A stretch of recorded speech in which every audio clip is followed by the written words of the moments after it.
Bem, hoje estou recebendo aqui no canal Aleph Barbalho,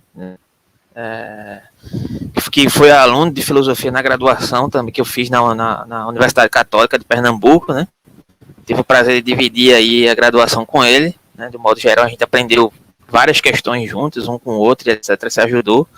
E hoje eu vou receber ele aqui para falar um pouco sobre o âmbito de pesquisa dele, né? Sobre Habermas, né? Deixar ele fazer a explanação acerca do tema de pesquisa dele, que ele decidiu aprofundar sobre, né? Sobre a questão da ética discursiva em Habermas. Vou abrir o espaço para ele fazer aqui a explanação e posteriormente a gente pode colocar algumas questões para poder, de certa forma, sobre a questão da ética discursiva em Habermas. Vou abrir o espaço para aprofundar. Terminou entrando aqui um reverb aqui, mas enfim. Para ele aprofundar e posteriormente a gente coloca algumas questões e aí o tempo é livre, de acordo com aquilo que ele tiver para expor. E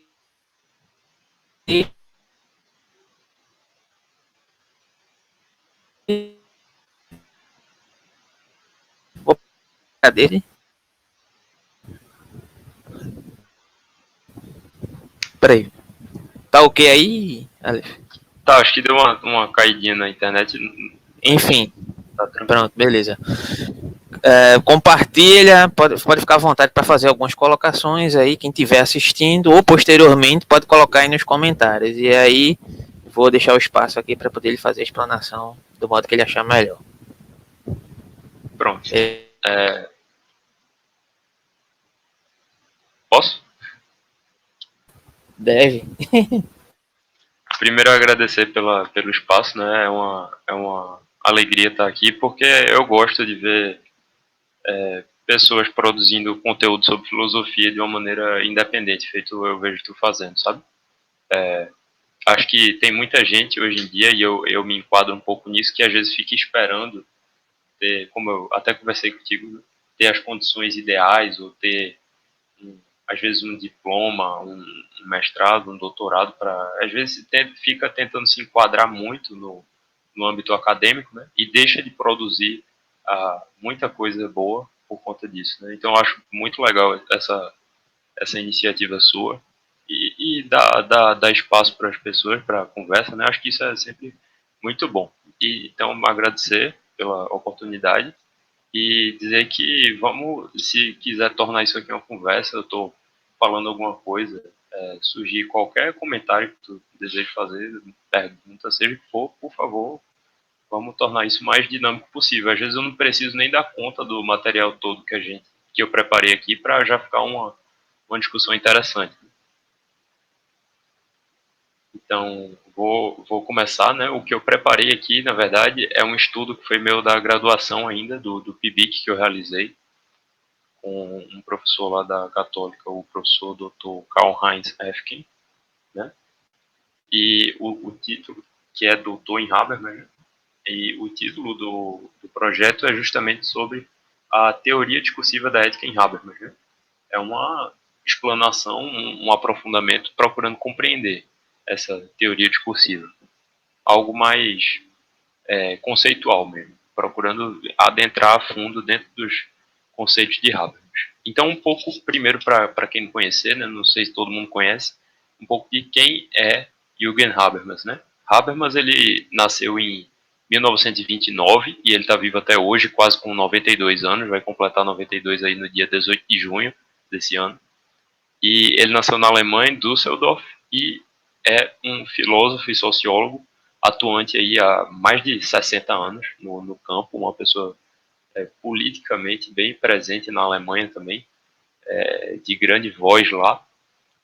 E as suas principais correntes são a do pragmatismo, que eu adentrei mais a fundo aqui, e a questão da teoria crítica, né? Como ele é um membro da segunda geração da Escola de Frankfurt, ele foi assistente de Adorno, e, assim, dentro desse contexto, ele também se caracterizou como um crítico ao positivismo lógico, né? Ao Círculo de Viena, e se colocou aí bem alinhado ao segundo Wittgenstein, né? Aos pensamentos das investigações filosóficas, principalmente herdando muito da ideia dos jogos de linguagem. ele se atém muito a essa noção da linguagem como algo... Isso está relacionado, né, ao pragmatismo. E a gente vai ver que todo o pensamento de Habermas, na verdade, ele se desenvolve a partir de uma dimensão humana enquanto um ser que faz uso da linguagem pragmaticamente, né, no cotidiano e não em condições perfeitas de lógica ou alguma coisa assim. Então seria correto eu afirmar nesse sentido que ele faz um diálogo do segundo, a partir do segundo Wittgenstein em detrimento do primeiro, é isso, mais ou menos? O enfoque é bem maior na linha pragmática da linguagem do que naquela linguagem formalizada, sabe? Ok. Então, ele tem também aí um interesse emancipatório na interação humana que está alinhado com os ideais da teoria crítica, né?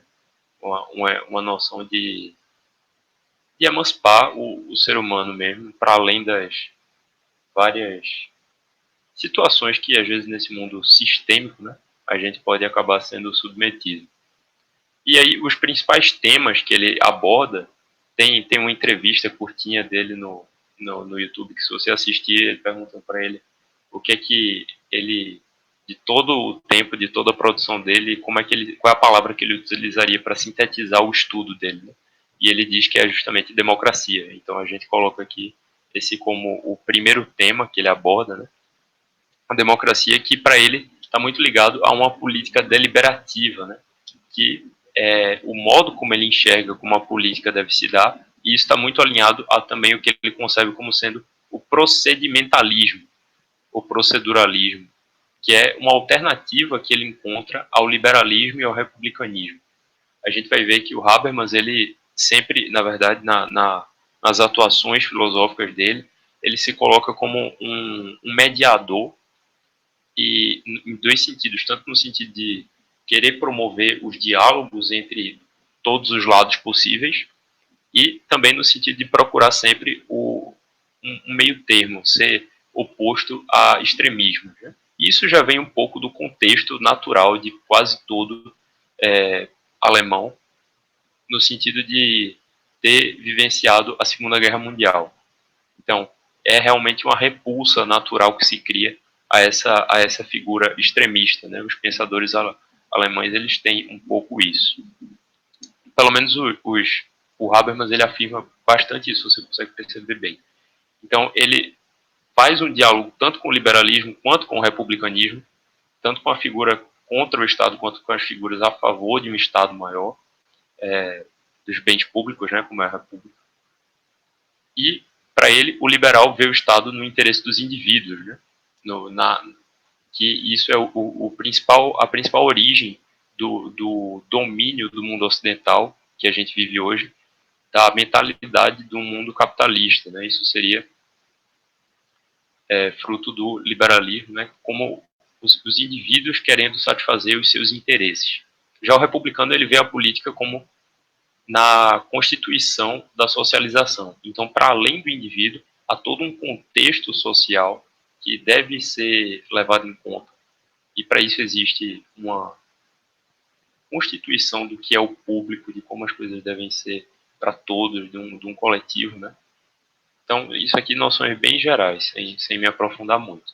Mas aí, para ele, a resolução que ele chega do que seria mais ideal seria uma política dialógica e instrumental, são entrelaçáveis nas deliberações se as formas de comunicações forem institucionalizadas o suficiente. Como assim?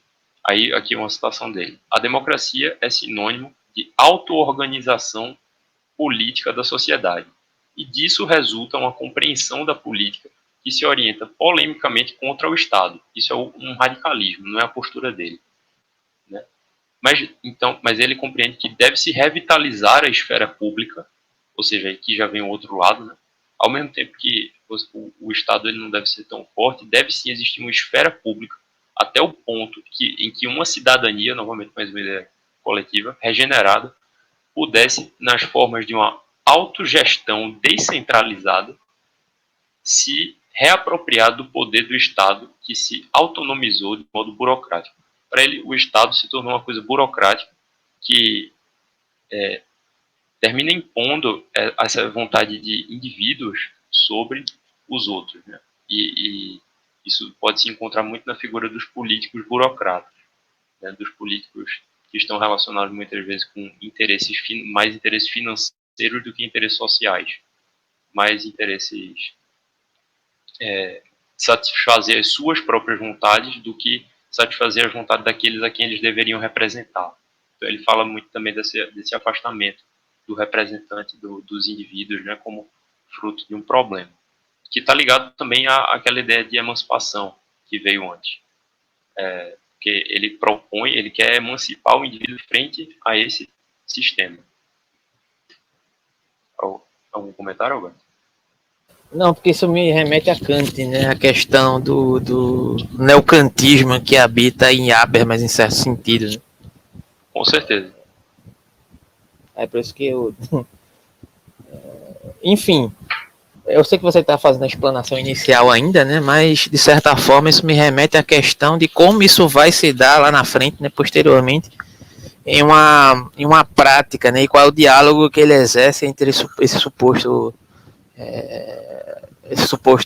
colocar-se republicano em detrimento de um colocar-se liberal, né?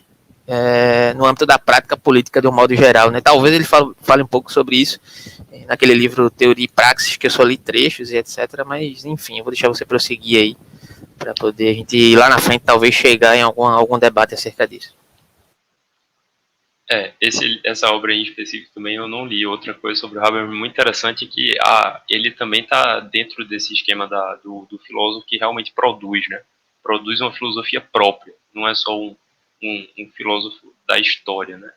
Hoje em dia, muitos dos que estão vivos hoje, né? Muitas vezes acabam se dedicando a estudar outros filósofos que já viveram e já tiveram as suas produções, né? E deixam de ter uma produção própria. O Habermas publicou um livro em 2019 ainda. Com 90 anos ele publicou a história da filosofia dele, que não é uma história da filosofia comum também. Se você for olhar o índice, ele ainda não está traduzido em português, mas dá para traduzir o índice, e você percebe como ele articula ali toda a história da filosofia dentro da perspectiva dele já, sabe? Então ele não traz as coisas tradicionalmente interpretadas, ele reinterpreta dentro de toda a teoria dele da comunicação, da ética, como no sentido de fazer o percurso da história até chegar na contemporaneidade, mas já vendo a partir do sentido do que a gente tem hoje. Então você vê que é um pensador realmente que produz muito, e isso dificulta um pouco o nosso trabalho também, porque ele não economiza palavras. Esse livro que ele publicou tem 1.700 páginas, dividido em dois livros, né? Esse eu não conhecia, vou até procurar depois. Agora, sabe o que é curioso também? É que diante daqueles que são considerados os frankfurtianos, né? Ele é meio que, digamos, um contrassenso, né? Ele vai no sentido contrário. Sim. Enquanto a maioria dos frankfurtianos estão criticando essa razão iluminista, né? Ele meio que vai tentar fazer um resgate dessa razão iluminista em um certo aspecto, né? Sim. Ele não é um total negacionista da razão, né? Como Adorno e Horkheimer eram, muito mais fortes, né? A questão de enxergar um lado mais negativo da razão.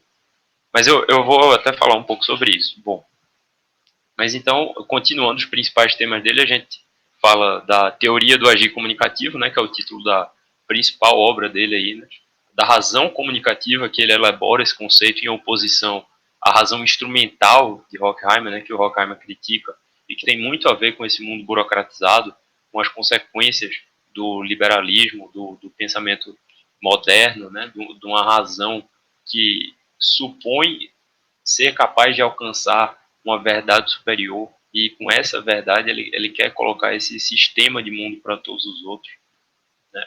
Então a razão comunicativa ela é uma oposição a tudo isso. Ele trabalha também muito o conceito de esfera pública, e o conceito que eu vou trabalhar aqui, que é a base de todo esse estudo, né, mas que está tudo muito interrelacionado em Habermas. Ele não tem muitos temas que são separados, assim, sabe? Todos os pensamentos dele giram muito em torno da mesma coisa.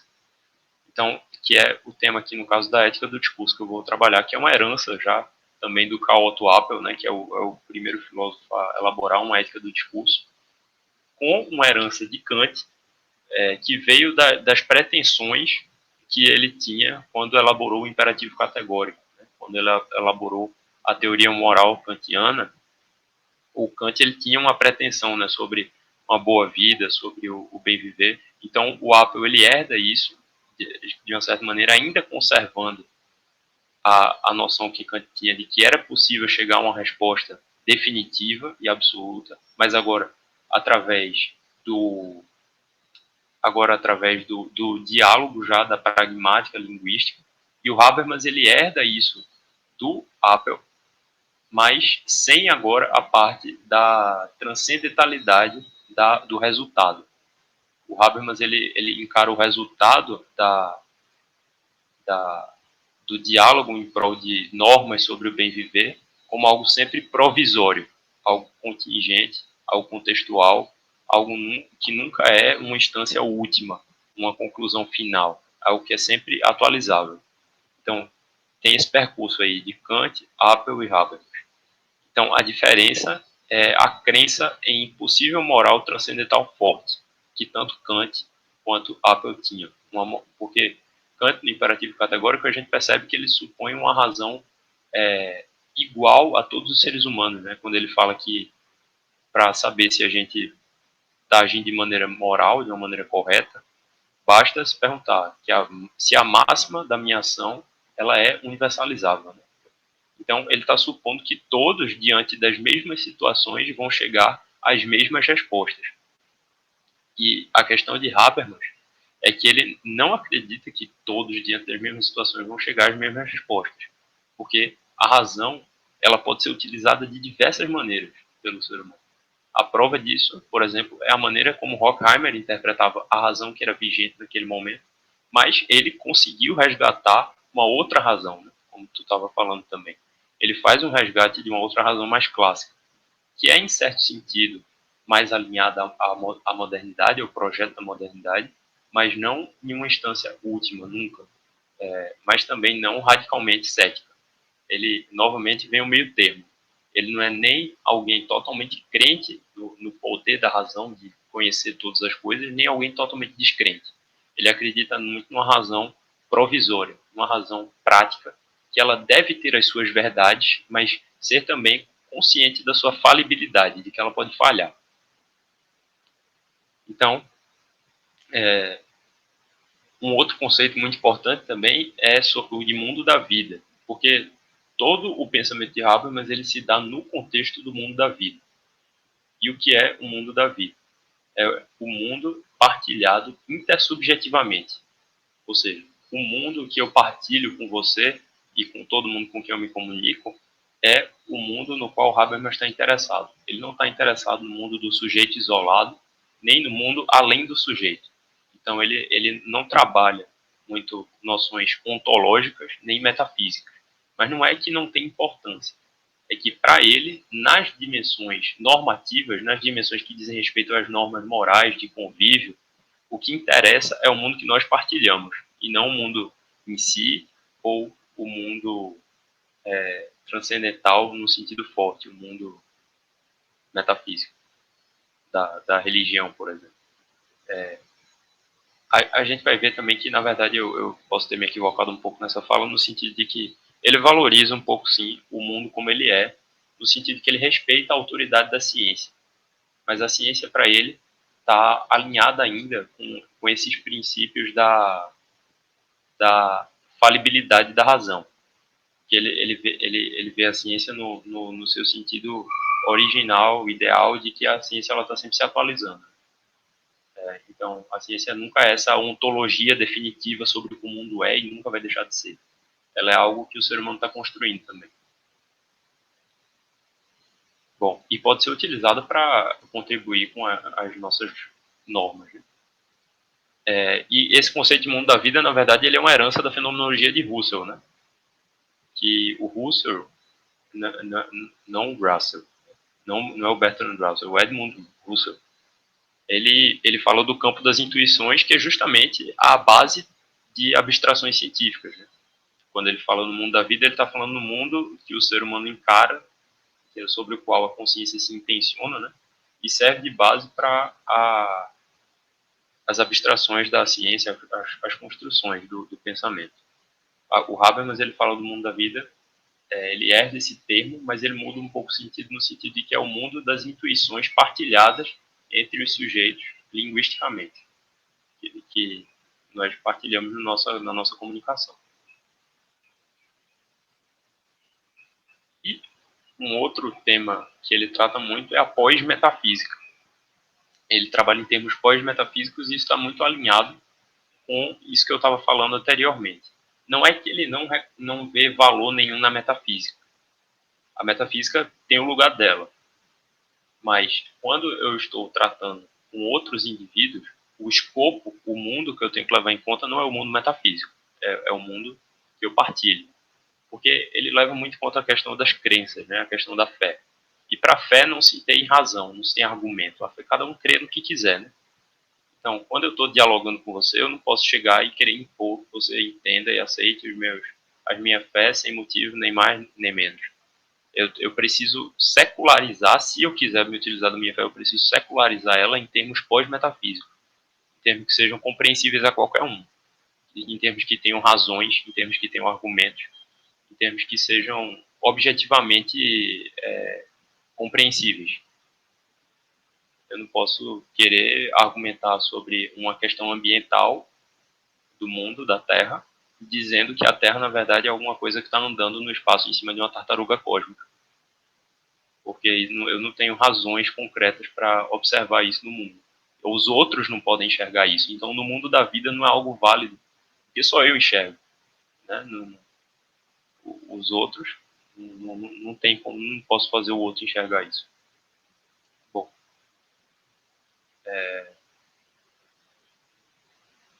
isso se trata um pouco de uma libertação do potencial de racionalidade com ações orientadas para o entendimento.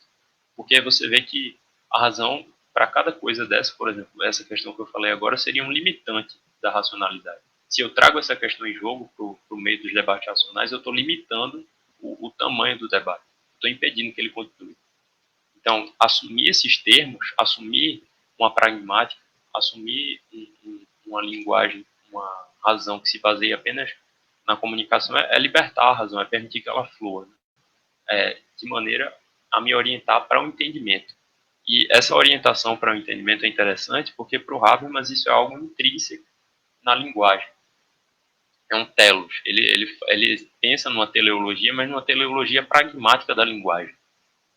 No sentido de que a função pela qual a linguagem foi criada é o entendimento.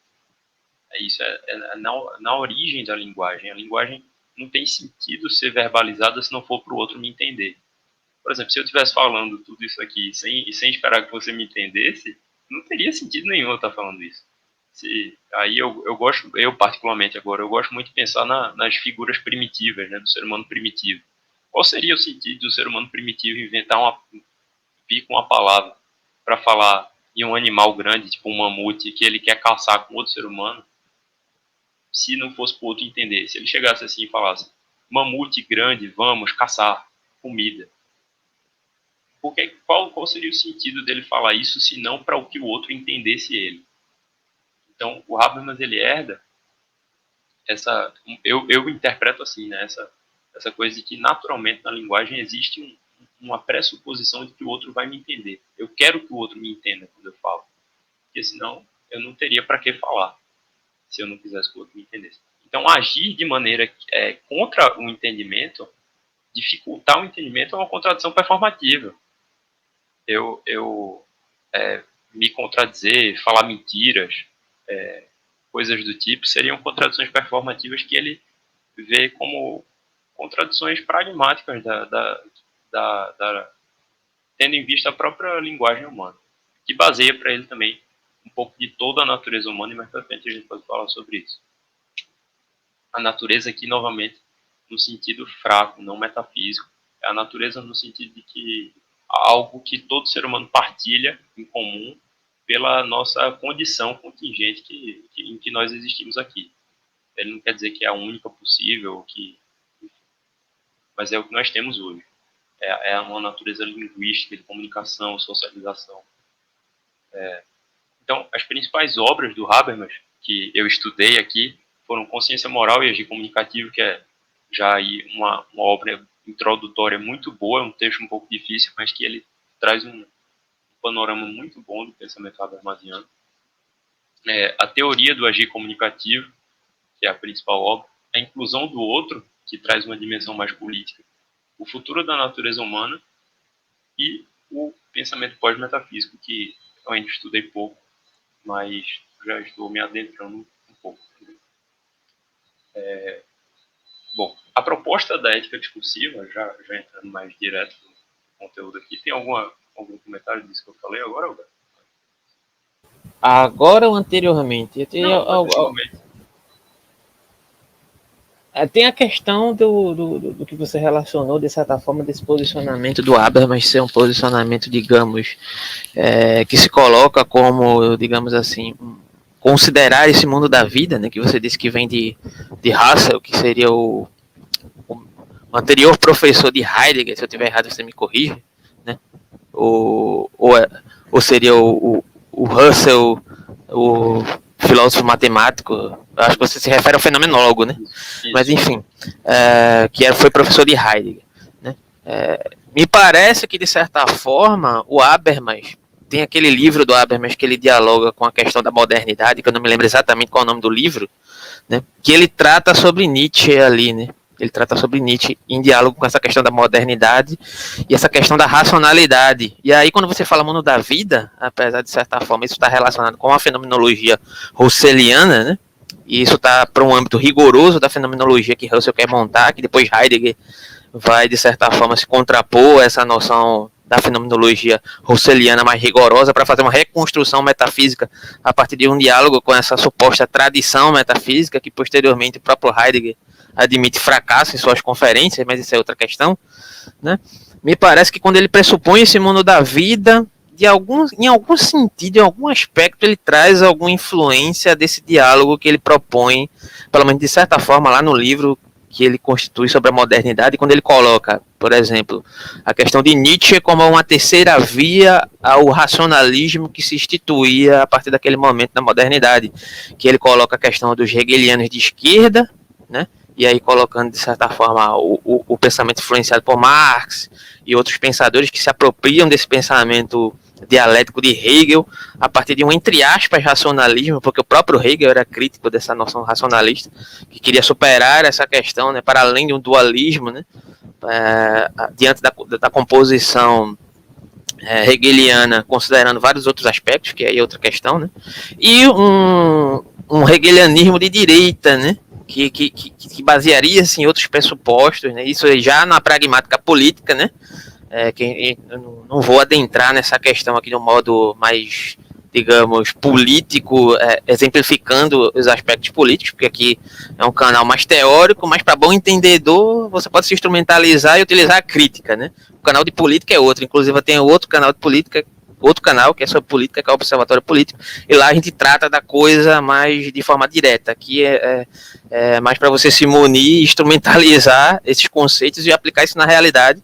Eu entendo também que, de certa forma, a filosofia ela nunca está descolada dessa suposta realidade, desse mundo da vida aí, como você colocou, né?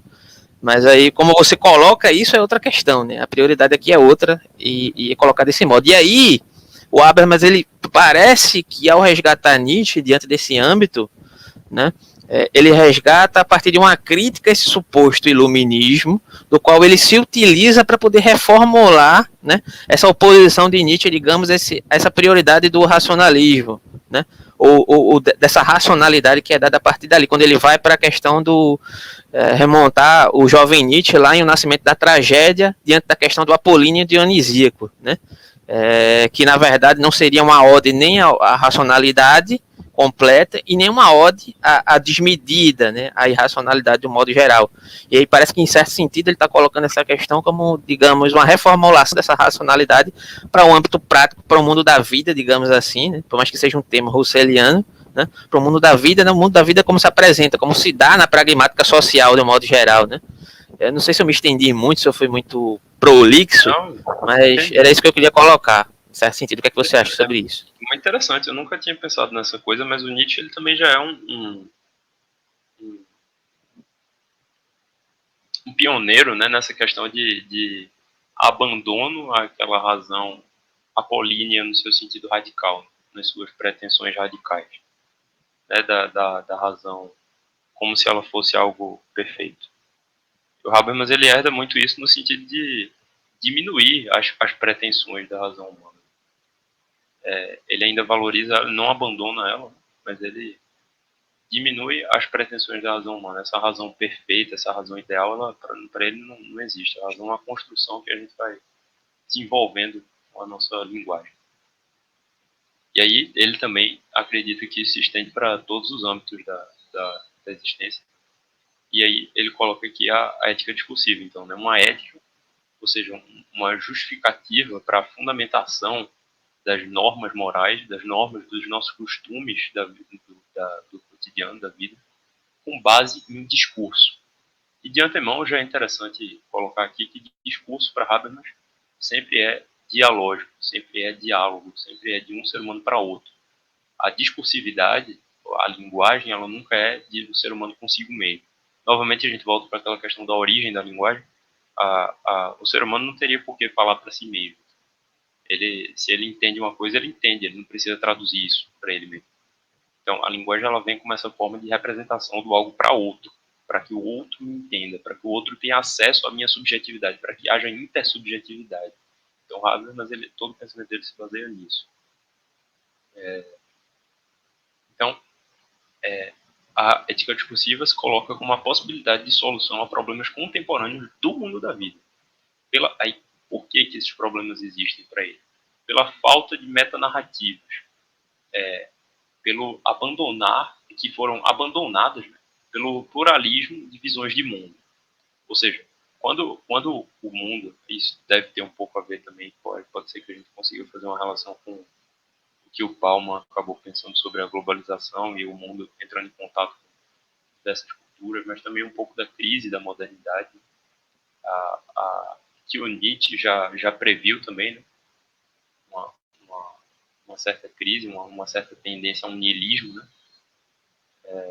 Eu pensei nessa relação aqui, como eu sei que você é estudioso nato de Nietzsche aí, eu pensei nessa relação e quero que você me diga também depois se faz sentido, mas ele enxerga essa crise porque agora eu percebo que a minha razão, o meu modo de pensar não é o único modo de pensar que existe. Ele entra agora em conflito com outros modos de pensar e eu não posso mais querer impor o meu modo de pensar sobre outros. Então, qual é a verdade? Uma pessoa que se depara com tantas visões diferentes, como é que ela vai saber o que é a verdade, né? Como é que ela... Então, o Habermas, ele pensa, ele percebe que o que antes era sustentado pela religião no medieval, por exemplo, ou então pela razão na modernidade, agora perdeu um pouco o seu lugar e está esquecido, né? Isso gera, no meu entendimento, um niilismo.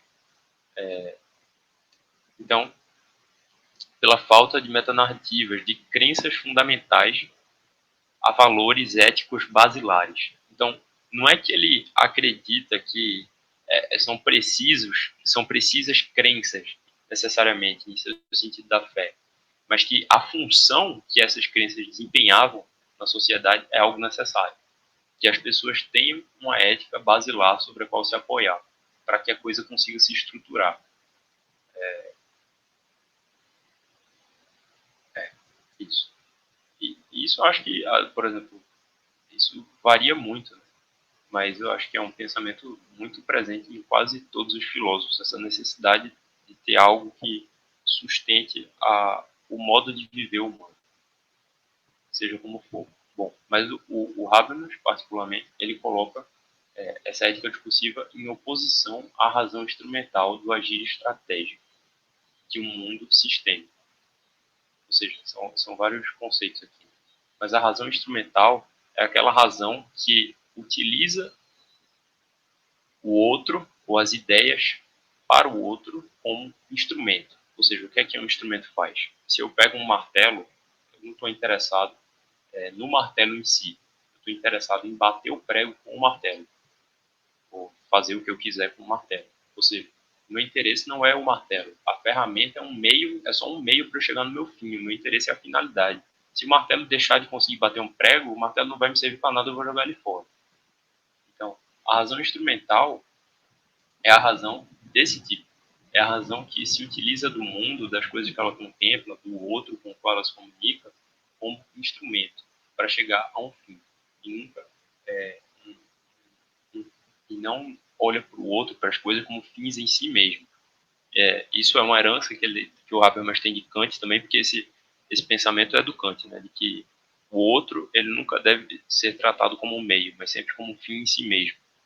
Eu acho que isso está não lembro qual, mas ou é na Metafísica dos Costumes, ou no Fundamento da Metafísica do Costume, ou na Crítica da Razão Prática. Não tenho bem lembrança qual dos três, mas é algum desses.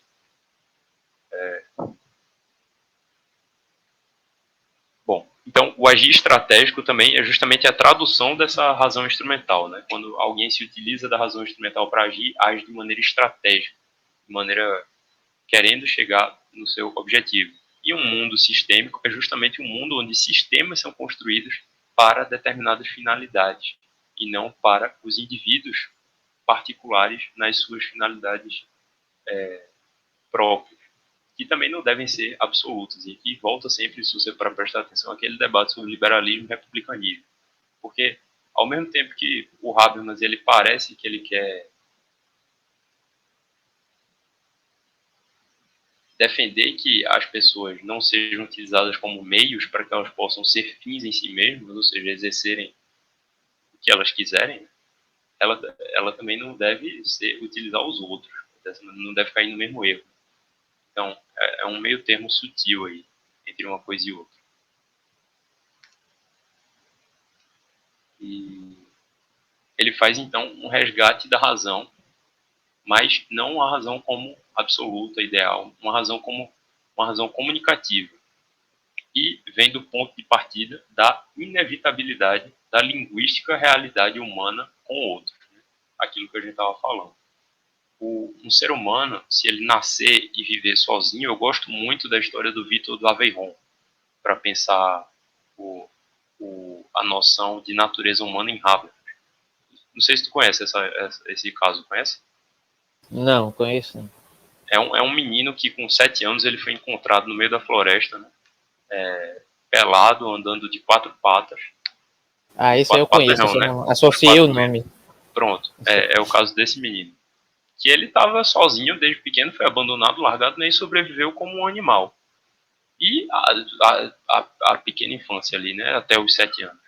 E um médico, ele chegou nas mãos de um médico, né? Quando caçadores encontraram ele. E até os 14 ou 16 anos, quando ele morreu, por complicações que eu não lembro quais foram, ele não conseguiu desenvolver a fala como um ser humano comum, como um ser humano normal, dentro dos nossos padrões de normalidade. Então você vê o impacto que tem a falta de socialização no ser humano. Né? Aquele menino era mesmo um ser humano, ele pragmaticamente, como na prática, ele desenvolvia as mesmas funções que nós desenvolvemos, ele teria condições comunicativas, ele teria condições de dialogar com outros, porque o que é que constitui a nossa vida, né? Quando a gente para pensar qual é o trajeto de uma vida humana, desde os princípios, é se especializar em alguma coisa, em alguma atividade, seja qual for, e se utilizar dela para contribuir com os outros ao seu redor, para viver bem e propagar a vida, né? Se reproduzir, enfim. Então, para tudo isso é necessário que haja uma comunicação, que haja um diálogo, e se o ser humano ele fica isolado, ele perde isso. Então, o Habermas ele resgata a razão como comunicativa por conta disso. Então, é uma razão do discurso dialógico para o entendimento. E eu, particularmente, aqui de novo, gostaria, que isso é uma vontade que eu tenho, de fazer um estudo ainda relacionando e mostrando pontos em comum entre essa razão comunicativa de Habermas e a razão clássica socrática. Porque, para mim, o modo como Habermas ele vai desenvolver o seu pensamento para a resolução de problemas é muito semelhante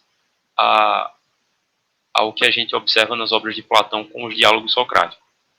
Porque o camarada chegava para Sócrates querendo saber de alguma coisa, aí Sócrates já jogava a pergunta para ele, para entender o conceito dele. Então já vem também a noção de jogo de linguagem para mim, porque ele procurava entender qual era a linguagem que o outro estava falando, para depois, em cima dessa linguagem que ele utilizou, começar a desconstruir aquela coisa e eles dois chegaram no entendimento comum daquele conceito. Então alguém chegava querendo saber o que era o bom, o belo, ou o bom. Aí o Sócrates perguntou, o que é que você entende? Aí em cima disso eles começavam a trabalhar ideologicamente e racionalmente. E se um começasse a agredir o outro, como Trasímaco tentou partir para cima dele, aí eles se acalmavam, não sei o que, davam tempo e depois voltavam a discutir. Então, os diálogos socráticos, para mim, são uma representação muito boa da proposta habermasiana, de como as discussões deveriam se dar. Eu tenho vontade de me aprofundar nisso ainda. Olha, eu acho que faz total sentido essa associação, porque por mais que Habermas ele se coloque, pelo menos diante da exposição que você fez aí, né, baseando-me no que você está explanando aqui, ele se coloque como um anti-idealista em determinados aspectos, inclusive no âmbito do discurso, como um pragmático. Me parece que, de certa forma, ele resguarda em suas conclusões um outro tipo de idealismo, né? No sentido de, digamos assim, colocar um lugar ideal dos discursos que possa haver uma determinada representação, digamos, democrática, né? E aí, nesse sentido, parece que ele coaduna, e aí eu vou trazer Nietzsche de novo aqui para a questão, né? No aspecto de que, se você for lá em Crepúsculo dos Ídolos, né, você for pegar a acusação e toda a retórica de ad hominem que Nietzsche utiliza contra Sócrates, né, como um indivíduo, digamos assim, interessado no âmbito daquele discurso que ele utiliza para poder se sobrepor aos outros, né, você vai entrar em outro problema acerca do que o próprio Habermas coloca em certo aspecto, digamos assim. Porque eu sempre gostei bastante do modo pelo qual o Habermas ele constrói o diálogo com o seu objeto de estudo.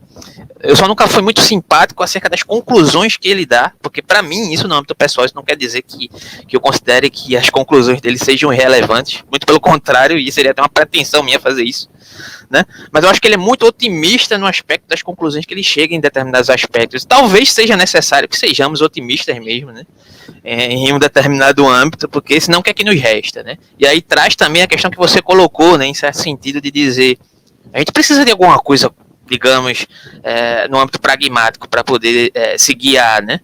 O que é a noção de que Nietzsche anuncia, né, em um dos seus aforismos, o homem louco, né, quando ele anuncia que Deus está morto, né, é que não há mais esse norte por onde se basear, né? Quem apagou o sol, quem apagou o horizonte, o homem não sabe mais por onde se guiar, né? E essa proposta, talvez, né, do Habermas, enquanto crítica a essa, digamos, essa razão iluminista, tentando reformulá-la, seja diante desse âmbito, tentando sustentar um novo parâmetro pelo qual poderíamos nos guiar diante de uma nova ética, né? Nesse sentido, né? Perfeito. Também remonta a Dostoiévski, a questão que ele coloca, né? Se Deus está morto, então tudo seria permitido, né? Nesse sentido de haver um determinado guia, né? Não precisa ser necessariamente metafísico em um determinado sentido, né? Mas pode se estabelecer a partir de uma pragmática que o Habermas tenta colocar aqui, né? Por aí, né? Mais ou menos. E é uma pragmática que ele quer que seja universal, vamos dizer assim. Ele quer que englobe todos os seres humanos, mas não no sentido universal transcendente, no sentido universal pragmático, que englobe a praxis de todo ser humano, né? E no caso, ele encontra isso na linguagem, no discurso, no diálogo. Mas em certo sentido também traz a questão da sobreposição, né? Porque enquanto o Habermas coloca isso, ele também denota um determinado interesse de se sobrepor e não necessariamente uma questão de um ideal compartilhado, apesar de ser a proposta dele, né? Aí traz a noção de conflitos sociais dentro do aspecto do interesse humano e de vida, que seria uma questão mais nietzschiana, mas isso destoaria um pouco da questão, né? Mas enfim, pode prosseguir. Mas se sobrepor como? Esclarece mais aí, eu achei interessante. Por mais que as pretensões de Habermas sejam mais inclusivas do que exclusivas, do modo geral, né? Ele tem essa pretensão de uma digamos assim, de uma comunicação dessa ação comunicativa, não de uma comunicação, já fui redundante aqui, mas de uma totalização dessa ação comunicativa que está interessada diante de uma idealização de um âmbito democrático, né? Isso E deveria haver um comum acordo diante disso, né? Isso, de certa forma, é um estabelecimento de um parâmetro, de um paradigma que ele considera como, digamos, de um local ideal de comunicação, digamos assim, né? Sim, entendi. Ele também é a questão do meio termo, né? Ele não se coloca nem de um lado nem de outro. Ao mesmo tempo, você percebe que ele, se você for seguir uma linha de raciocínio que ele faz radicalmente, você chega num extremo. Se você seguir outro, você chega no outro, né? Porque, por exemplo, ao mesmo tempo, quando a gente vai ver mais para frente, mas pode falar aqui já, se tiver um indivíduo que está fugindo do que ele ergue como as pretensões ideais do discurso, deve haver uma instituição que reprime esse indivíduo, porque ele não está contribuindo em nada para a construção social ali, né? Para os interesses daqueles que estão tentando resolver um problema. Então, se tem um indivíduo atrapalhando muito, assim, ele deve existir forças para neutralizar o, o atrapalho, né, que ele está promovendo e ele passe, então, a agir dentro do acordo que está sendo ali colocado, ou que ele seja retirado. E aí vem as questões jurídicas, forças policiais, enfim. Mas você percebe que não é nem um lado nem outro, realmente. Bom, então, tudo isso, em termos pós-metafísicos, ele quer justamente reconstruir racionalmente as intuições da moral religiosa. Ele não pretende conservar o mesmo teor da moral religiosa. Ele quer conservar a função, mas não no sentido absoluto. Então, a constituição de algo análogo, que seja semelhante e tenha a mesma função, mas seja de um caráter reflexivo, ou seja, que o indivíduo ele pense por si próprio, de um conteúdo atualizável, de um conteúdo que não seja nunca determinado dogmaticamente. Então, um exemplo concreto mais recente são as considerações críticas e propostas sobre possibilidades frente a avanços biotecnológicos, que eu vou expor mais no final. Mas aí, voltando um pouco para a questão da ética do discurso, a gente tem a aplicação da razão como uma reguladora do discurso. Essa razão comunicativa, que para ele é linguística, sempre razão e linguagem fazem a mesma coisa para ele. A aplicação da razão como reguladora do discurso. Então, como possível fundamento moral a costumes sociais, justamente isso que eu estava falando. O horizonte do ser humano agora passa a ser linguístico, ele deve se guiar pela linguagem comunicativa, pela razão comunicativa. A causa da desvalorização da moral religiosa e da metafísica se daria frente a essa fluida sociedade, né, obscura quanto à metafísica, como base ao modo ético de solucionar problemas. Então, para uma sociedade pluralista, em termos de visões de mundo, os mandamentos morais não podem mais ser justificados publicamente a partir de uma perspectiva divina transcendente. Perceba que ele fala publicamente.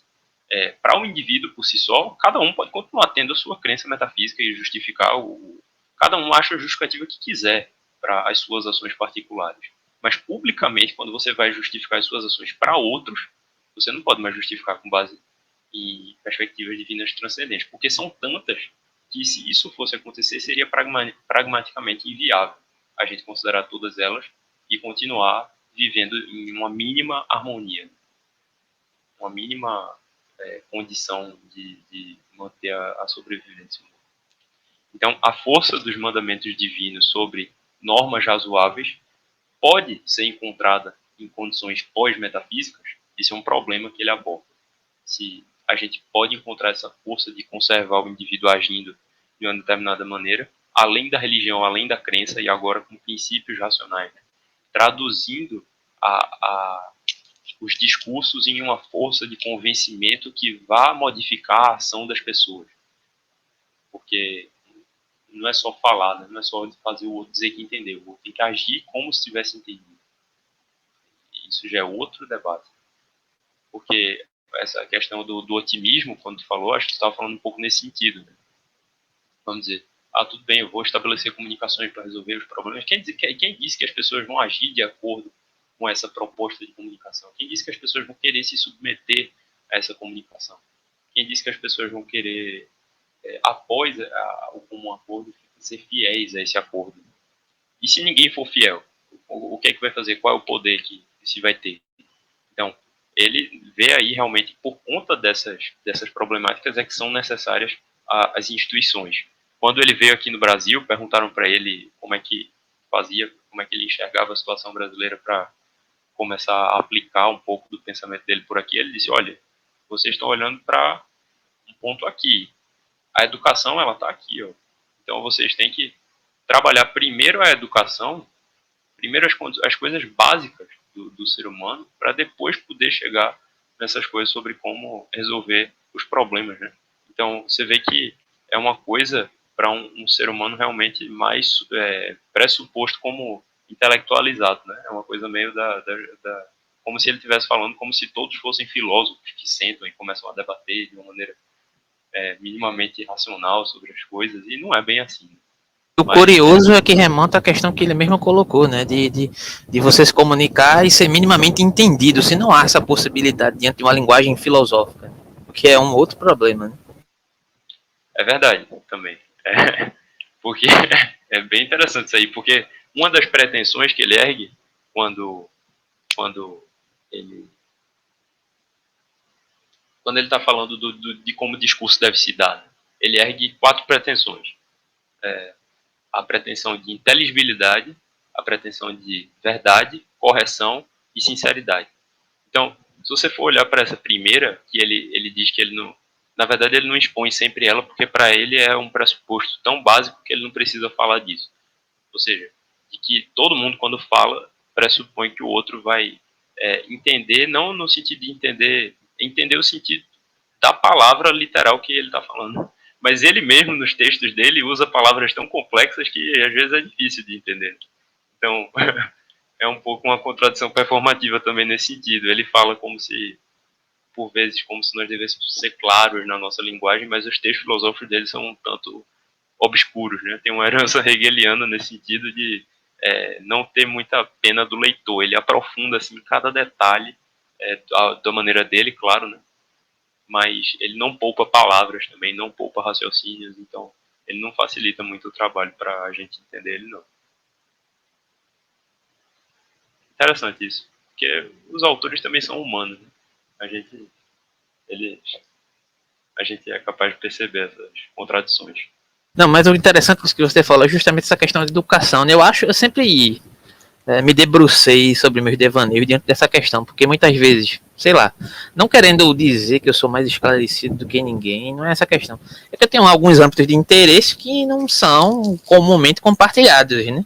Digamos assim, às vezes você tenta trazer isso para uma discussão mais popular e acontece justamente isso que você está falando. Você está numa discussão em um determinado âmbito e a pessoa ela está presa diante do aspecto de como ela percebe a coisa. E ela meio que discorda de você numa concepção que não está colocada no mesmo ambiente do discurso que você está colocando. Né? Não sei se você consegue acompanhar essa minha colocação. Com certeza. É uma problemática, porque e quando ele fala aqui, é justamente a força dos mandamentos divinos sobre normas razoáveis que ele questiona se pode ser encontrada em condições pós-metafísicas, seria justamente por semelhantes percepções da pragmática cotidiana que é discursivamente construída. Ou seja, pelos diálogos cotidianos mesmo que a gente deveria poder conseguir convencer os outros, convencer não, né? Mas dialogar com os outros para chegar a um comum acordo de como todos devem agir. E a gente vê que muitas vezes isso não é possível, né? Vamos fazer um exemplo bem esdrúxulo aqui, né? Eu não posso chegar para um ladrão que está vindo me assaltar, uma pessoa não pode chegar para um ladrão que está indo assaltar ela e dizer assim, calma meu amigo, vamos dialogar e chegar num comum acordo aqui para que a gente se entenda e chegamos num comum acordo que seja universalmente satisfatório para nós dois. Vamos colocar a problemática que levou você a estar nessa condição de marginalidade, não sei o quê. Isso é totalmente inviável, né? Pois é. Então, isso aqui é realmente para condições mais refinadas da vida. Ou então, por exemplo, para ambientes institucionalizados, como ele fala mesmo. Ambientes reduzidos. Eu me recordo que tem essa questão, né? Isso. Também tem essa questão, mas isso aí é mais no sentido de... Mas deixa eu falar primeiro, ou ambientes institucionalizados, porque após o ocorrido, vamos dizer, o camarada assaltou a pessoa lá, aí a pessoa vai e presta queixa, a polícia acha o camarada é levado para prestar contas, né? E ali, naquele ambiente institucionalizado, onde as forças do Estado estão presentes, a força anticomunicativa, vamos dizer assim, a força instrumental do camarada está neutralizada, e aí a pessoa é capaz de dialogar com ele. E, né, as devidas compensações serem estabelecidas. Mas essa questão que eu estava falando é que porque ele fala que... E nos Estados Unidos é assim, né? Tem decisões que só são tomadas por unanimidade, né? Só tem julgamentos, não sei direito quais são, mas eu sei que tem julgamentos que são assim. Que eles só são passados, só vai adiante se for unânime a decisão. Então, ele defende isso. E se a quantidade de pessoas que estiver decidindo por aquilo dali for muito grande, vai ser quase impossível chegar numa unanimidade. Já é impossível, às vezes, com 2, 3, 5 pessoas resolvendo uma questão simples de universidade, como uma coisa de um trabalho, por exemplo. Quanto mais uma situação séria, envolvendo questões globais aí, que tenham 100 pessoas importantes do mundo discutindo numa mesma sala. Então, é lógico que também ele tem essa noção de que um consenso absoluto nunca vai ser encontrado, mas ele fala do consenso para um entendimento no contexto do mundo da vida. Então, às vezes, a pessoa tem o interesse dela particular, mas quando se ela parar para raciocinar no contexto do mundo da vida, no contexto do mundo que ela partilha com os outros, aí talvez ela possa concordar que determinada situação seja melhor. Então, o comum acordo, por vezes, não precisa necessariamente vir da subjetividade da pessoa, mas da intersubjetividade, da subjetividade que ela compartilha com os outros. Então, por vezes, por exemplo, num trabalho de universidade, trazendo para um âmbito mais fácil da gente entender, né? Uma pessoa não quer trabalhar um tema, mas ela também não vê problema nenhum em os outros quererem trabalhar aquele outro tema. Aí ela vai, não, tudo bem, concordo. Então, no fundo, ela não concorda, mas ela assume a postura de quem concorda e age de acordo porque ela entende que, para o contexto, para a universalidade daquele grupo, é melhor que ela concorde do que ficar gerando uma confusão que não vai levar a lugar nenhum e ficar por uma coisa que às vezes não vale a pena. Então é um pouco nesse sentido também, eu acho. Como eu interpreto. Eu gosto muito de trazer para essas situações com as quais a gente pode se relacionar. E já fui questionado sobre isso também, mas aí eu estava dando um exemplo dentro de um ônibus, por exemplo, de uma situação acontecendo dentro de um ônibus. Aí alguém questionou, mas poxa, será que o Habermas está falando de coisas assim? Bom, veja, a questão do Martin Luther King nos Estados Unidos, né? Toda a luta de vida dele em prol dos direitos dos negros de poderem estar dentro de um ambiente público de igual para igual com os brancos, né? Toda essa luta dele foi por conta de situações que aconteciam em ônibus, de situações do dia a dia. Então, as situações políticas grandes das quais Habermas fala, elas nascem de questões cotidianas que a gente vive. Então, por isso que eu não vejo problema nenhum, me sinto muito à vontade de trazer exemplos assim. Porque são coisas assim, são exemplos cotidianos que geram as problemáticas maiores que a gente acha que são coisas distantes. Mas isso também já é um defeito da nossa política. Ver as problemáticas como coisas distantes, que a gente não tem acesso, que a gente não tem opinião, que a gente só é colocado dentro de um sistema, né? E tem que aceitar as decisões daquele sistema que foi definido pelas suas finalidades próprias.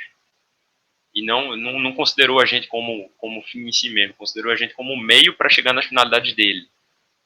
O mundo político hoje em dia é assim. Então o Habermas ele é contra isso, porque isso é um problema, nesse sentido que eu estava falando, dos âmbitos muito grandes. Né?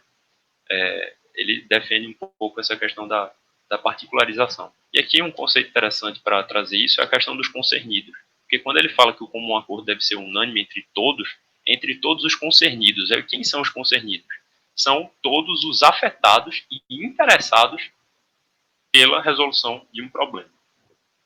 Porque, por vezes, vai se resolver um problema e essa resolução, essa lei que vai ser instituída, vai afetar a vida de algumas pessoas. Então, todo mundo que for afetado tem o direito deveria, né, ter o direito de dar sua voz na decisão dessa questão, porque é o principal interessado, é o principal afetado, né, o principal concernido, a palavra é essa, né, pela questão. Mas além de ser afetado, ele tem que se interessar, porque alguém pode ser afetado e não se interessar, então essa pessoa também tem o direito de não participar.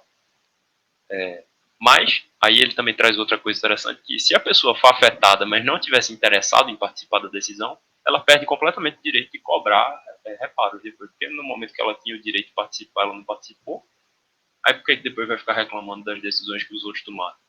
Sendo que ela foi dada a oportunidade. Isso no mundo ideal, no mundo muito ideal, tá organizado, onde, mas pensando, aqui ele está querendo realmente dar, eu vejo, né, uma base de pensamento para as pessoas se guiarem. Realmente é nesse sentido. É a gente ter essa base para a gente ter por onde se guiar, porque se a gente se deparar com algo que está contradizendo isso, a gente já pode ir contra ou ir a favor, se tiver em favor dentro desse esquema, porque eu vejo que é pragmaticamente o jeito mais fácil de resolver as questões seria dessa maneira, porque outra questão, já não estou nem seguindo o script aqui, outra questão que ele trouxe, muita gente chama o pensamento dele de utópico, como se fosse utópico pensar numa situação onde as pessoas vão dialogar para se entender. Aí eu fiz o questionamento uma vez. Utópico para mim é pensar que alguém, que eu nunca nem sei quem é, por uma razão que eu nem sei qual é, elaborou uma lei, essa lei vai valer para 200 milhões de pessoas, e isso vai dar certo. Sendo que essas 200 milhões de pessoas nem sabem qual lei é essa, ou por que ela foi elaborada do jeito que foi elaborada, ou para que ela foi elaborada. Isso para mim é utópico também, pensar que isso pragmaticamente pode dar certo. As pessoas estarem vivendo num sistema que elas não tomam parte verdadeiramente, elas só são condicionadas a estar ali. Isso naturalmente vai ter problemas. Então é utópico para mim pensar que uma razão isolada vai ser transferida naturalmente para as outras, assim. Bom. Algum comentário? Sabe qual? Me veio um monte de questões a mim. Sabe qual é a questão? Isso me remonta ao livro 8 da República de Platão. Sabe? Quando Platão faz uma crítica à democracia, né? Ele está criticando a democracia, lógico, naquele ambiente. Não vamos ser anacrônicos de trazer a crítica de Platão à democracia para cá, mas em certos aspectos ela coincide. No seguinte, ele diz que esse aspecto, né, justamente o que você falou, de eleger um determinado sujeito para estabelecer determinadas normas, essa crença no indivíduo salvador que vai regular, né, determinadas normas e regras que vão estabelecer o bem comum, diante do âmbito democrático, como ele se estabelece, como Platão coloca sua crítica, que seria de certa forma uma ode à mediocridade, né? Porque, em certo sentido, os aspectos democráticos naquele âmbito aceitam e concernem todos os indivíduos como iguais, né? E igualmente capazes de exercerem determinados cargos. Isso aí é um problema que Platão coloca, né? E se todos são iguais e são igualmente capazes, então qualquer um pode, né, chegar lá. E se qualquer um pode, de acordo com os seus interesses do âmbito de se relacionar em determinados âmbitos de discursos, você pode adquirir determinadas influências através de determinados interesses e chegar a um determinado cargo, que é o que acontece atualmente. É como a política democrática atual se institui, né, de certa forma, né, em certo sentido. Então, se você coloca toda a sua crença na resolução de determinados problemas nesse indivíduo que se institui através desse determinado sistema, lógico que eu estou resumindo aqui absolutamente a questão de Platão aqui, né? Mas para poder a gente prosseguir no diálogo com Habermas, né? Se você acredita nisso, né? Você abdica de toda a sua questão, digamos assim, de ter uma determinada autonomia ou de querer uma determinada justiça, né, nesse âmbito político, né? E aí Platão coloca essa crítica a esse âmbito democrático como a tendência ao autoritarismo, né? Essa abertura que a democracia tem, e de certa forma ainda é um problema vigente, né?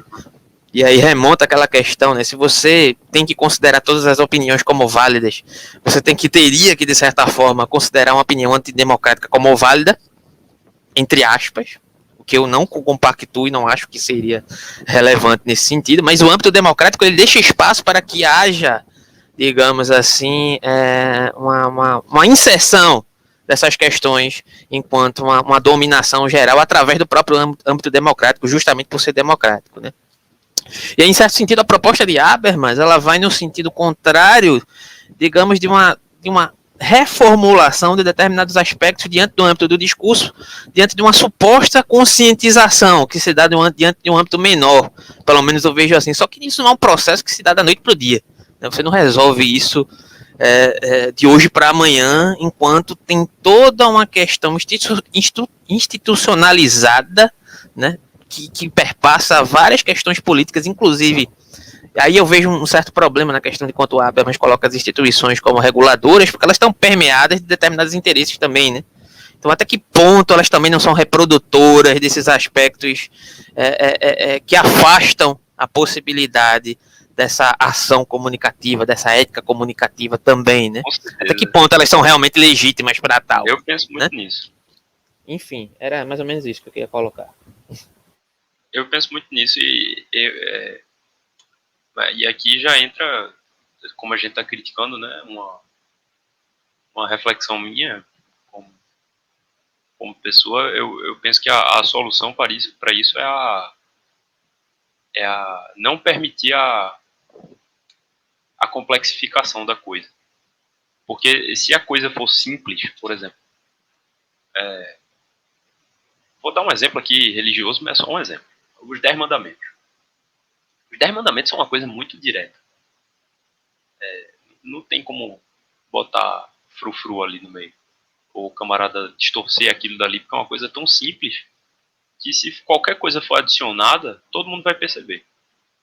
Agora, se uma instituição ela é toda burocratizada, ela é toda cheia de sistemas, ela é toda cheia de protocolos, ela é toda cheia de detalhezinhos, quanto mais coisa tem, mais fácil inserir uma mudança que ninguém vai perceber. Então, eu acho que particularmente, eu penso que a crítica é um pouco por aí. E isso, para mim, está alinhado no mesmo sentido das discussões. Quanto mais simples, mais enxuto for a questão que está sendo resolvida, mais fácil é de resolver. Sabe o que é engraçado, Alex? É que essa tua fala me lembra de Revolução dos Bichos. Não sei se tu leu já. Eles colocam lá uma tabela bem simples acerca daquilo que deveria ser executado. E todo dia eles tiravam a regra de lá. E cada vez ficava mais simples, só que quanto mais simples ficava, mais autoritário ficava. Então também é outro problema, então, né? Tem razão. Mas enfim, é só uma questão porque que me também lembrou. você pode sempre, quando é simples assim, né, se você escolher a regra errada também, você vai estar sempre apelando para a coisa errada. Então, todo mundo de repente vai estar apelando para aquela mesma coisa e para qualquer coisa, qualquer situação que se deparar, né, vai estar apelando para aquela mesma regra. E não é bem assim também. Tem razão. É algo a ser, não é uma solução da noite para o dia, como você disse, né? É algo que a gente tem que estudar muito a fundo e com muito cuidado para. Mas enfim, só foi uma colocação. Pode Não, prosseguir. muito boa. Tem razão. Mas aí, então, voltando para a proposta de solução habermasiana para os nossos problemas, né, para os problemas normativos, ele estabelece dois princípios que são interessantes da gente falar aqui também. Que é o princípio do discurso, né, que é justamente esse de que normas válidas devem ser as que contam com o consentimento de todos os concernidos com o problema. Então, se uma norma ela não conta com o consentimento de todos, ela não é válida para o Habermas. Então, mas aí há uma questão que me vem, por exemplo. Nasceu uma pessoa num país hoje. Essa pessoa não consentiu com as normas do país. Elas não são válidas para essa pessoa? Então, como é que ele justifica isso? Não sei. Sinceramente, Segundo Schopenhauer, melhor seria nem ter nascido. Pois é. E o outro princípio é o princípio da universalização, que tem muito a ver com a noção de que o equivalente ao fundamento da tradição religiosa da moral seriam deliberações práticas com dimensão imparcial de convencimento de todos sobre a validade de normas. Então, na verdade, o princípio da universalização é que ele está ligado mais a essa noção de todos. Ele acha que ele valoriza essa noção de que o pensamento ele deve ser universalizado por meio do diálogo. Aí agora, como ele vai ser universalizado? Pelo princípio do discurso, em discursos práticos. E discursos práticos são os discursos alinhados com as pretensões de validade que eu falei. Inteligibilidade, e que o outro entenda as minhas palavras, compreenda o sentido das minhas palavras. De verdade, ou seja, que as coisas que eu falo tenham uma correspondência com fatos verificáveis pelos outros, que tem a ver com aquela questão da tartaruga cósmica que eu tinha falado. Não é algo verdadeiro porque os outros não podem verificar também. A pretensão de correção, que tem a ver diretamente com a pretensão de verdade, porque na medida em que o outro fala uma inverdade, eu tenho total direito de corrigir, e a partir do momento que eu falo uma coisa que eu julgo como verdade, se essa coisa estiver mal estruturada, se for uma falácia, por exemplo, eu eu tenho que estar ciente da possibilidade de eu ser cobrado de correção, de eu ser cobrado de corrigir a minha fala, de reconhecer os erros. Então, a parte tem muita questão da responsabilidade aí, né, pelo que se fala, e também de corrigir. Porque se uma situação ficar sem que ninguém a corrija, por exemplo, por vezes diversos movimentos não, porque eu não sei nenhum exemplo agora, mas por vezes, por um exemplo... Eu tenho um exemplo. A filosofia tem muito uma questão de lidar de forma problemática com o erro. Inclusive, diante disso, você cria uma questão de, muitas vezes, você deixa de se expressar porque você tem medo de errar, porque você tem medo de se corrigir. Sim. Isso é muito, digamos assim, muito verificável no âmbito da filosofia, do modo geral. Não é que você vai falar sobre qualquer coisa, de qualquer maneira, e com irresponsabilidade, mas você tem que ter responsabilidade até para com o seu erro, deveria ter pelo menos, diante de uma percepção mal colocada, diante de uma concepção talvez temporariamente não, digamos assim, não aprofundada, né, ou um aspecto que você achou que teria explorado adequadamente e não conseguiu elaborar, ou um problema de se expressar, enfim, N problemas que se estabelece diante do diálogo filosófico, e que diante do âmbito acadêmico isso se torna, digamos, um meio de supressão, digamos assim. Né? Você não pode errar. A filosofia não admite o erro, logo não admite a correção, né? Digamos assim. Se a filosofia não admitisse o erro, a gente não tinha nem metade do que a gente tem hoje para ler, né? Porque o tanto de gente que já apareceu dizendo que o anterior estava errado, né? Pois é, como eu disse já várias vezes, queria eu ter errado como Aristóteles, como Descartes, né? Mas tem esse estigma, né? No âmbito acadêmico, né? Tem esse estigma. Certeza. Mas o Habermas, para mim, é um exemplo de que não leva isso em conta. Porque esse estigma. Porque a obra dele é muito grande e você vê que, por vezes, ele muda a abordagem dele. Por exemplo, no começo, ele tinha um diálogo muito menor com as questões religiosas. Hoje em dia, ele já tem um diálogo bem maior com esses debates. Isso é sensacional, cara, porque eu nem sabia que Habermas trabalhava nessa dimensão, dessa questão desse diálogo com essa perspectiva. Foi até bom descobrir. Da religião, cara? Não, dessa concepção de modificar esse diálogo com as suas próprias concepções, né? Sim. Não ter esse problema de se alterar, de mudar o local referencial, digamos assim. Inclusive, no começo ele era muito mais ligado à teoria crítica, às questões do marxismo, por exemplo, e mais para frente na vida ele foi abandonando isso. Então, muita gente que é de direita extremista, por exemplo, aí olha para Habermas, aí já vira o olho, já não quer saber, sendo que, na verdade, o camarada já não é nem tão alinhado com aquilo dali. E o mesmo pode acontecer para o contrário. Às vezes o camarada só pega o que ele escreveu hoje e esquece do que ele escreveu ontem. E na verdade, as duas coisas continuam lá e continuam tendo seu valor, seu contexto, a sua... Como, por exemplo, a dialogando entre si.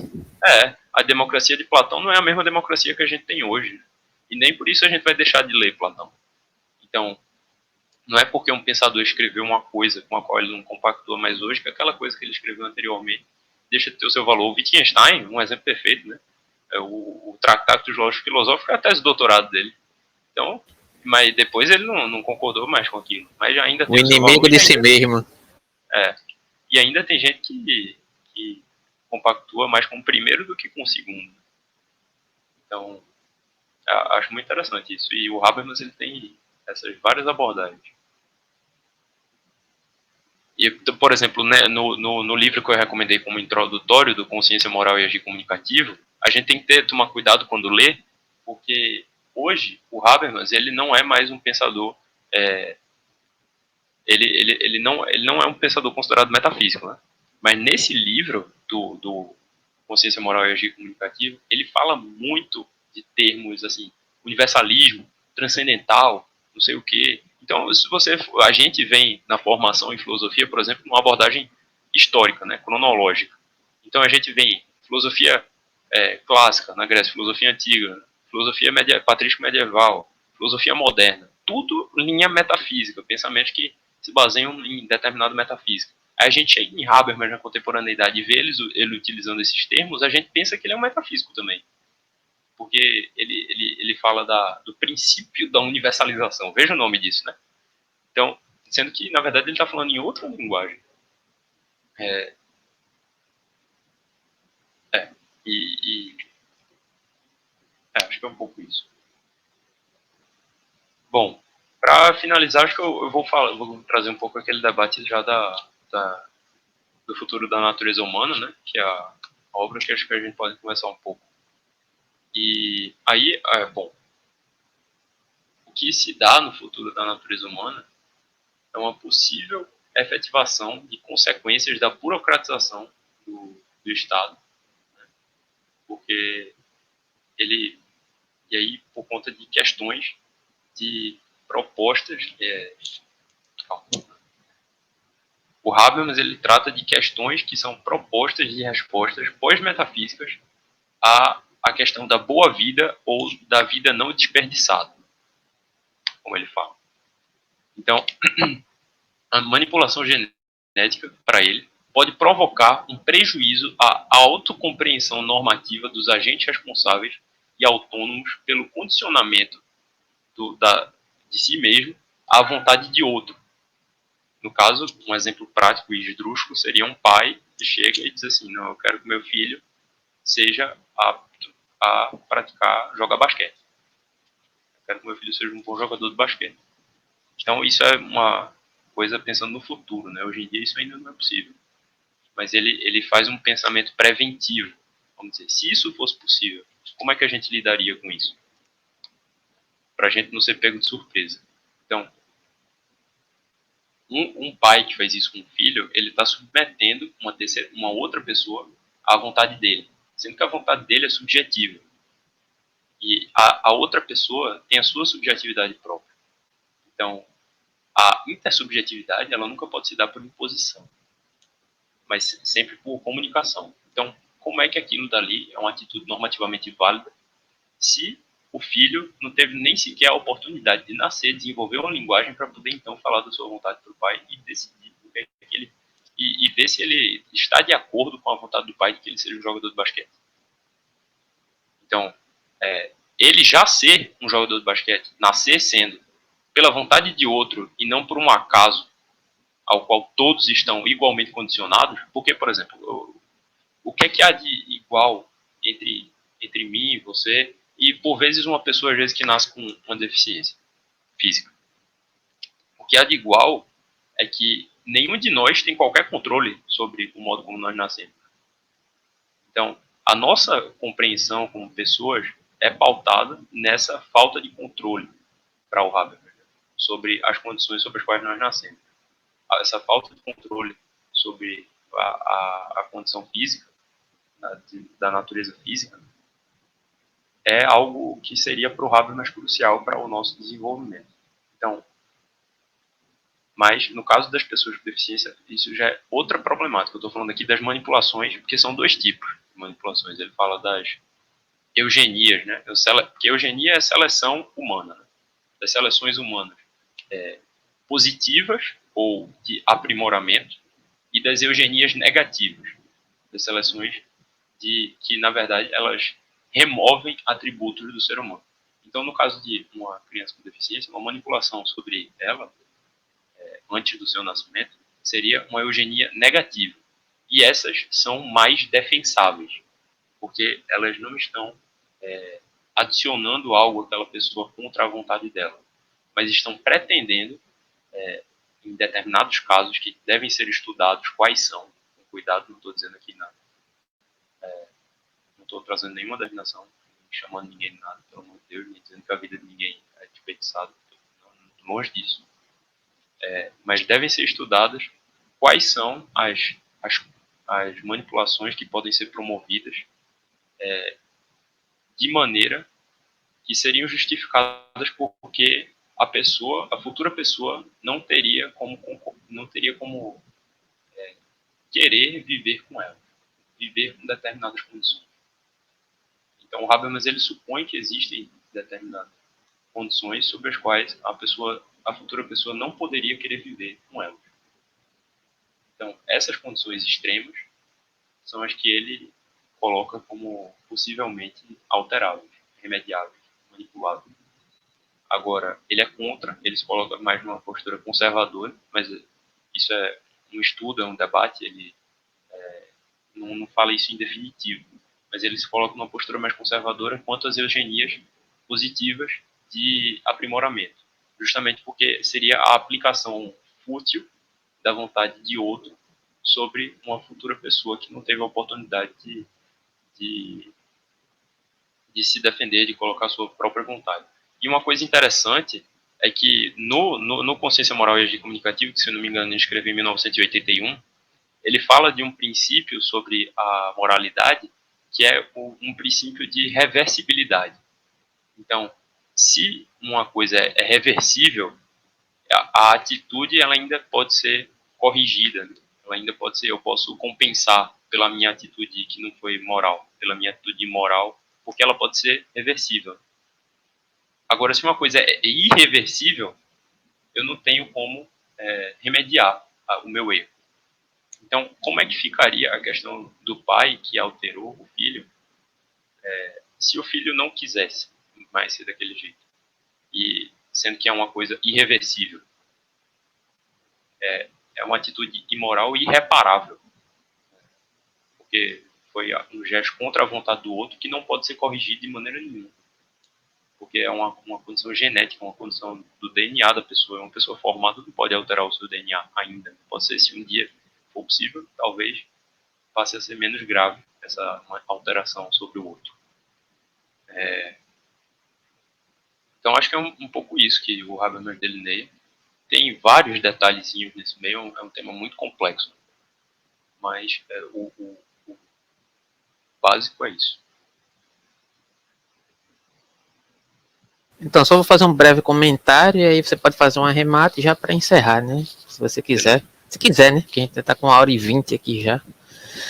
É justamente a questão do diálogo, digamos assim, de Habermas com o Sloterdijk, né? Porque eu acho, na minha impressão, na minha interpretação, ele meio que totaliza o Sloterdijk nesse âmbito do diagnóstico que o Sloterdijk tenta fazer acerca da antropotécnica, né? Porque o Sloterdijk, de um modo geral, ele vai tentar resgatar essa questão aí de uma determinada antropologia através de um olhar heideggeriano, que já é uma problemática, porque Heidegger com antropologia já seria algo que Heidegger rejeitaria veementemente, né? Mas o Sloterdijk ele faz essa apropriação, e o diagnóstico que ele traz é justamente resgatando uma determinada impressão que Nietzsche tem sobre o humanismo, como, digamos, um tipo de digamos, estabelecimento moral, um estabelecimento não só moral, mas um estabelecimento comportamental que se determinaria através de determinadas gêneses que se estabeleceram a partir de um determinado momento no ambiente humano, de um modo geral, né? E aí, em certo sentido, isso eu vejo, pelo menos assim, isso estaria associado ao que o Habermas também tenta criticar, no sentido de uma predeterminação a uma determinada condição humana, né? E, digamos assim, esse âmbito dos afetos, que aí já traria Spinoza para a questão, né, do que você falou, há concepções, há afetos que existem na vida que não dá para controlar, né? Simplesmente somos afetados por eles, que é o que Spinoza chamaria de afetos passivos. Tentar controlar isso, ou tentar determinar minimamente isso, seria uma forma, digamos assim, de uma faceta, digamos, eugênica, de tentar predeterminar o que se estabeleceria, o que estaria por vir. Mas, ao mesmo tempo, essa questão da antropotécnica enquanto técnica a partir da concepção biológica é algo que é dado, digamos assim, em certos liames, que já é manipulável, né, na questão da ciência atual, e não dá muito para você retornar ou regredir nesse sentido, inclusive no âmbito de um determinado melhoramento de determinados aspectos de uma convivência humana, de um modo geral, né? Há pesquisas nas mais diferentes liames no âmbito da saúde e etc. nesse sentido, mas o que o Sloterdijk tenta pegar não é uma, digamos assim, uma questão de dizer que ele é a favor de uma manipulação genética para um melhoramento da humanidade, que eu acho que é mais ou menos por onde o Habermas entende, né? Isso, né? E não é a crítica que ele está querendo fazer, né? Tanto é que o próprio diz nas conferências, quando ele responde a resposta do Sloterdijk, né, na Carta ao Humanismo, se eu não me engano, o nome do livro do Sloterdijk, né, que ele faz um trecho, uma orelha de livro sobre essa questão do Habermas, né? E o Habermas responde a isso, ele diz que não tem muito interesse sobre a obra do Sloterdijk, então parece que ele faz uma totalização. Mas ao mesmo tempo é um diálogo interessante para poder você refletir, né? Como isso de certa forma está implicado. A gente só entende essa questão da eugenia diante, digamos, de uma manipulação da técnica, e não necessariamente, né? A própria ideia de humanismo, de certa forma, se você encarar por esse aspecto cultural, ela é determinante em um certo sentido, né? Que performa um certo tipo de humano, né? Um certo tipo de homem que deveria ser estabelecido, que está muito próximo da crítica que Nietzsche faz lá na genealogia da moral, né? Ele diz, a gente falou muito sobre essa questão da sociedade, né? A partir do momento pelo qual você deu o exemplo lá do menino, né? Que não teve a condição de se deparar com a sociedade, não teve condições de desenvolver uma linguagem e etc. Mas Nietzsche diz também que há um aspecto negativo dessa sociabilidade do âmbito histórico, digamos assim, né? Que houve uma determinada adestração a partir dessa concepção social, né? Que de certa forma só passamos a compreender o homem ou humano estabelecido a partir de um determinado adestramento, né? O que vai remontar lá em Nietzsche a questão da eticidade do costume, que seria um adestramento comportamental a partir da punição, que também está elencado lá em Foucault, em Vigiar e Punir, né? A punição enquanto regra moral estabelecida como aspecto humano, digamos assim, né? Que é o que Nietzsche vai tentar criticar. Ou seja, tem vários aspectos aí. E aí você fica à vontade para poder arrematar como você quiser. Eu coloquei muitas questões, não é obrigado a colocar tudo, mas mais especificamente sobre essa questão aí do Sloterdijk com Habermas, e você aí arremata como você quiser. É no Regras para o Parque Humano, né? Que o Sloterdijk, isso, Regras para o Parque Humano, justamente. Mas eu acho que nesse outro que você falou é que ele já dá uma resposta à reação do Habermas ao Regras para o Parque Humano. Isso, e na verdade esse Regras para o Parque Humano não é nem um livro, né? Foi uma conferência que ele deu e depois foi transcrita nesse livretinho e num artigo, praticamente, acho que tem umas 40 páginas. E nesse artigo, na verdade, quando ele foi falar sobre isso, ele disse que ele nem estava pretendendo falar sobre esse assunto, que o Sloterdijk, né? Que ele falou sobre isso no discurso, assim, naturalmente. Ele, em defesa, né, ele diz que a pretensão dele não era dizer que se deve, ele falou nisso como uma possibilidade. Ele não quis emitir um juízo de valor sobre isso, né? Só que o Habermas, quando quando ouviu, interpretou que ele estava defendendo. E aí tem até uma treta no mundo filosófico aí, que o Sloterdijk fica muito chateado com o Habermas porque diz que ele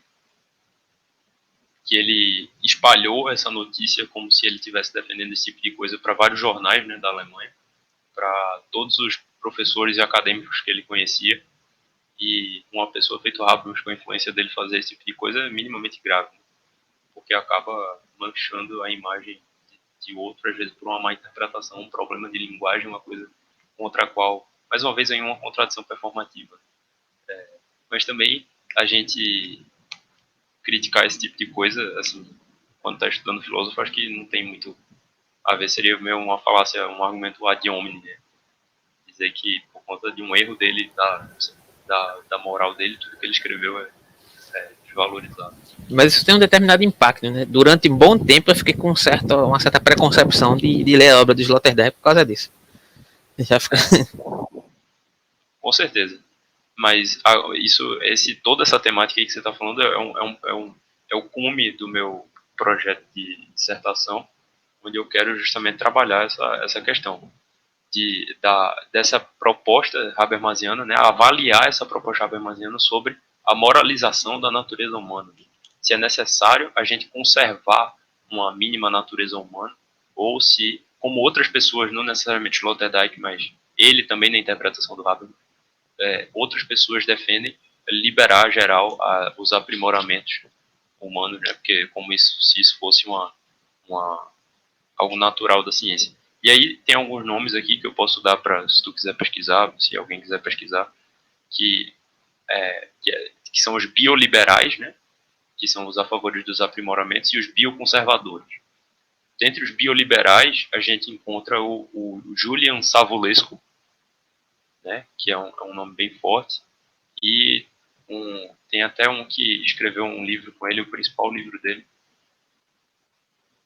Só encontrar aqui rapidamente. Mas dos bioconservadores, que eu lembro, tem o Michael Sandel, e é até um filósofo mais pop, eu acho. Ele tem um livro que fez muito famoso que fez muita fama sobre o que é a justiça, eu acho. E tem um outro que é o Contra a Perfeição, que é justamente a defesa dele do conservadorismo da natureza humana defeituosa, como ela é já há muito tempo. E tem também o Francis Fukuyama, que ele tem o livro, se eu não me engano, é Nosso Futuro Pós-Humano, onde ele fala também nessa perspectiva do Habermas, numa crítica do que seria um futuro além do ser humano como a gente conhece hoje. O livro do Julian Savulescu é o Aprimoramento Humano, Human Enhancement, Aprimoramento Humano, que ele escreve com um outro camarada que também é um nome muito forte aí nessa defesa dos avanços da manipulação genética. E o Habermas, particularmente, ele trabalha isso a partir, né, de duas coisas que já existem, que é as pesquisas embrionárias, ou seja, eu tenho um embrião in vitro, e eu olho para aquele embrião e eu já tento deduzir como é que ele vai ser. Então, esse conhecimento dá margem para que o ser humano queira interferir ali, né, para mudar como ele vai ser, seja para melhorar ou para tirar algum defeito. E também, outra coisa é o diagnóstico genético para implantação, justamente. A pessoa, esse processo, né, antes de implantar um embrião fecundado in vitro, né, numa fertilização artificial, antes de implantar ele, você faz um diagnóstico de como aquela vida vai ser. Então, é a partir desses dois fenômenos aí do mundo científico, né, que ele vê que isso abre as portas para o ser humano querer ir até essas manipulações genéticas. Então, todo o pensamento dele é problematizando nas possíveis consequências desses futuros avanços. É um pensamento preventivo de situações que ainda não existem e ainda não são tão pragmáticas para a gente discutir, mas ele faz esse exercício mental. É bem interessante o livro dele também, O Futuro da Natureza Humana, tem 120 páginas e dá um panorama geral muito bom sobre essa questão. É isso. Então, queria agradecer, porque eu acho que foi muito rica aqui o debate, né? De um modo geral. Sigam aí o Aleph nas redes sociais dele aí, que depois ele me manda para eu colocar na descrição. Na descrição aí tem também aí os cursos gratuitos que eu ofereço aqui, grupo de estudos aqui do canal. Se você achou que isso é relevante, compartilha, deixa o like, dislike, comentário. Se eu puder responder, eu respondo. Se não, eu consulto o Aleph, ele me dá umas indicações aqui para poder colocar. E é isso, obrigado pela disponibilidade, pelo obrigado debate. E estamos aí. Pela troca de conhecimento. E a gente pode marcar outras coisas aí futuramente aqui no canal. Ou se você tiver um canal e etc. A gente pode ver outras formas de interagir aqui, propor temas. Sempre estou aberto. Certo? Beleza. E no mais é isso. Vale, tem algo mais a colocar? Não, é isso, só agradecer mesmo e gostei muito também da discussão, é sempre bom conversar com outras pessoas que têm outros estudos, né, outras visões que a gente não tem. Porque às vezes a gente fica muito preso ao nosso autor, né,